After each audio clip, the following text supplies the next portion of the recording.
ഈ മത്സരങ്ങൾ കടുപ്പം വരുമ്പോൾ ആഹ് അതിന്റെ ജഡ്ജ്മെന്റും സങ്കീർണമാവുന്നു. അതിന്റെ ഒരുക്കങ്ങൾ, അതിന്റെ അതിലേക്ക് വരാനുള്ള കുട്ടികളുടെ തത്രപ്പാടുകളെല്ലാം പ്രശ്നമാവുമ്പോഴും അതിനോടൊപ്പം അവരുടെ അധ്യാപകരും അവരുടെ മാതാപിതാക്കളും എല്ലാവരും കൂടി ഒരു നാട് തന്നെ ആ കുട്ടിയെ അതിന്റെ വേദിയിൽ എത്തിക്കാൻ വേണ്ടി ശ്രമിക്കുന്ന ഒരു കാഴ്ചയാണ് നമുക്ക് പലപ്പോഴും കാണാറുള്ളത്. അതിന്റെ ഇടയിലാണ് ഈ കുട്ടിയെ കൂടുതൽ ടെൻഷൻ കൊടുക്കുന്നത് ഈ ജഡ്ജ്മെന്റ് സങ്കീർണതകളും ഗ്രേഡിന്റെ പ്രശ്നങ്ങളും എല്ലാം.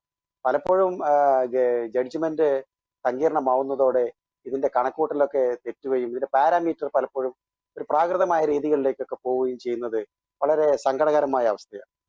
ആഹ് ചില പണ്ടത്തെ കാലത്തുള്ള തിരുവാതിരക്കളിമാരുള്ള ഇതിലെല്ലാം ഡ്രസ്സിന്റെ ചില ഡ്രസ് കോഡുകൾ അടിച്ചേൽപ്പിച്ചുകൊണ്ട് ചില പ്രശ്നങ്ങളൊക്കെ മുമ്പ് കേട്ടിരുന്നു.